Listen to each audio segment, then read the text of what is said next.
વડોદરા જિલ્લાના શિનોર તાલુકાના માંજરોળ ગામે ભાજપ પ્રવેશબંધીના બેનર લાગતા ભાજપમાં દોડધામ મચી જવા પામી છે। રૂપાલાના નિવેદનના મુદ્દે સમગ્ર ક્ષત્રિય સમાજમાં ભારે રોષ જોવા મળી રહ્યો છે, ત્યારે હવે આ રોષ શહેરો બાદ ગામડાઓમાં પણ પ્રસર્યો છે, જેની આગ શિનોર તાલુકાના માંજરોળ ગામમાં પણ પ્રસરી છે। માંજરોળ ખાતે સમસ્ત માંજરોળ રાજપૂત સમાજે ભારે સૂત્રોચ્ચાર કરી રૂપાલા સામે વિરોધ નોંધાવ્યો હતો, જેમાં ભાજપ તુજસે વેર નહીં, રૂપાલા તેરી ખેર નહીંના સૂત્રોચ્ચાર સાથે વિરોધ નોંધાવી ભાજપના કોઈ પણ કાર્યકરો કે આગેવાનોએ માંજરોળ ગામમાં પ્રવેશ કરવો નહીંના બેનર પણ લગાડવામાં આવ્યા હતા, જેમાં સમસ્ત માંજરોળ રાજપૂત સમાજના આગેવાનો અને યુવાનો બહોળી સંખ્યામાં ઉપસ્થિત રહ્યા હતા।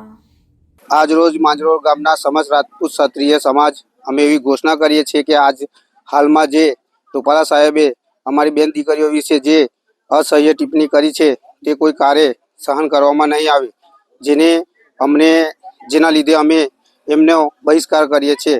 જ્યાં સુધી એમની ટિકિટ રદ કરવામાં નહીં આવે ત્યાં સુધી અમે ભાજપનો બહિષ્કાર કરીએ છીએ।